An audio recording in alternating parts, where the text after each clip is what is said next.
प्रातःकालीन स्नेह वंदन। आप सबको मेरा प्यार भरा नमस्कार। और आप सुन रहे हैं आकाश गंगा स्टोरी बुक और सुनते हैं आज की कहानी। एक गांव में एक दिन सुबह सुबह बुद्ध का प्रवेश हुआ। गांव के द्वार पर ही एक व्यक्ति ने बुद्ध से पूछा कि क्या आप ईश्वर को मानते हैं? मैं नास्तिक हूँ, मैं ईश्वर को नहीं मानता हूँ, आपकी क्या दृष्टि है? तो बुद्ध ने कहा कि ईश्वर है, ईश्वर के अतिरिक्त और कुछ भी सत्य नहीं है। तो बुद्ध गांव के भीतर पहुँचे तो एक दूसरे व्यक्ति ने बुद्ध से कहा कि मैं आस्तिक हूँ, मैं ईश्वर को मानता हूँ, क्या आप ईश्वर को मानते हैं? तो बुद्ध ने कहा कि ईश्वर है ही नहीं, मानने का कोई सवाल ही नहीं उठता, ईश्वर एक असत्य है। पहले आदमी ने पहला उत्तर सुना था, दूसरे आदमी ने दूसरा उत्तर सुना, लेकिन बुद्ध के साथ एक भिक्षु था आनंद, उसने दोनों उत्तर सुने। वह बहुत हैरान हुआ कि सुबह बुद्ध ने कहा कि ईश्वर है और दोपहर को बुद्ध ने कहा कि ईश्वर नहीं है। आनंद बहुत चिंतित हुआ कि बुद्ध का प्रयोजन क्या है। उसने सोचा कि शाम को जब फुर्सत होगी, रात सब जब लोग विदा हो जाएंगे तब पूछ लेगा, लेकिन सांझ तो मुश्किल और बढ़ गई। एक तीसरे आदमी ने आकर कहा कि मुझे कुछ भी पता नहीं है कि ईश्वर है या नहीं, मैं आपसे पूछता हूँ, आप क्या मानते हैं, ईश्वर है या नहीं? तो बुद्ध उसकी बात सुनकर चुप रह गए और उन्होंने कोई भी उत्तर नहीं दिया। रात में जब सारे लोग विदा हो गए तो आनंद बुद्ध को पूछने लगा कि मैं बहुत मुश्किल में पड़ गया हूँ, मुझे बहुत झंझट में डाल दिया है आपने।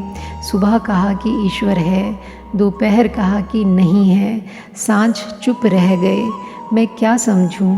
तो बुद्ध ने कहा कि उन तीनों में कोई उत्तर तेरे लिए नहीं दिया गया था, तूने वे उत्तर लिए ही क्यों? जिनके प्रश्न थे उनको वे उत्तर दे दिए गए थे, तुझे तो कोई उत्तर दिया ही नहीं गया था। तो आनंद ने कहा कि क्या मैं अपने कान बंद रखता? मैंने तीनों बातें सुन ली हैं, यद्यपि उत्तर मुझे नहीं दिए गए, लेकिन देने वाले तो आप एक ही हैं और आपने 3 दिए। बुद्ध ने कहा कि तू नहीं समझा, मैं उन तीनों की मान्यताएं तोड़ देना चाहता था। सुबह जो आदमी आया था वह नास्तिक था। जो नास्तिकता में बंध जाता है उस आदमी की आत्मा भी परतंत्र हो जाती है। मैं चाहता था कि वह अपनी जंजीर से मुक्त हो जाए, उसकी जंजीरें तोड़ देनी थी, इसलिए उसे मैंने कहा कि ईश्वर है। और ईश्वर है मैंने सिर्फ इसलिए कहा कि वह जो यह मान कर बैठा है कि ईश्वर नहीं है, वह अपनी जगह से हिल जाए, उसकी जड़ें उखड़ जाएं, उसकी मान्यताएं गिर जाएं, वह फिर से सोचने को मजबूर हो जाए। तो उसने सोचा है कि यात्रा समाप्त हो गई है, और जो भी ऐसा समझ लेता है कि यात्रा समाप्त हो गई है वह कारागृह में पहुंच जाता है।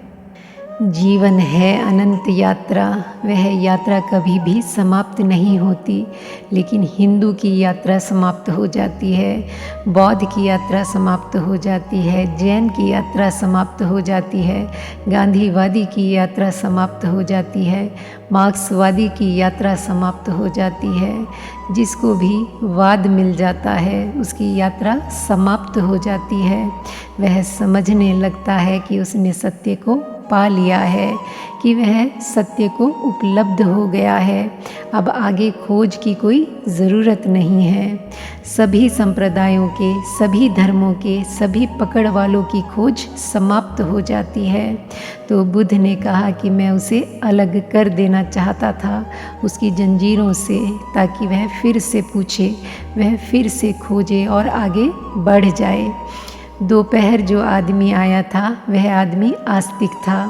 वह यह मानकर बैठ गया था कि ईश्वर है।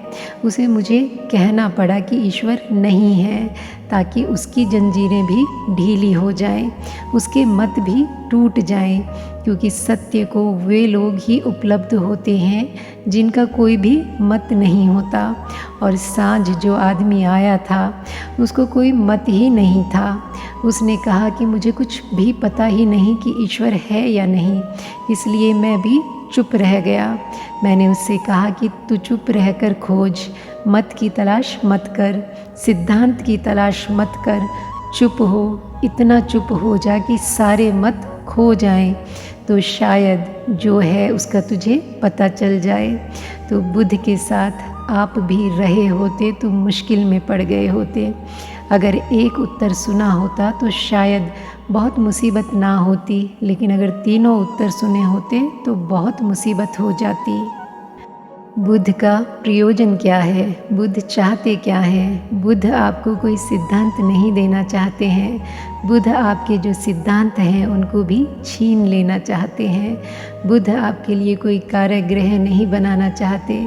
आपका जो बना कारागृह है उसको भी गिरा देना चाहते हैं, ताकि वह खुला आकाश जीवन का खुली आँख उसे देखने की उपलब्ध हो जाए।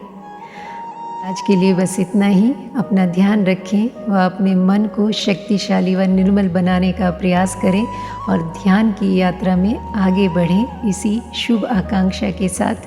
Thank you God and thank you universe.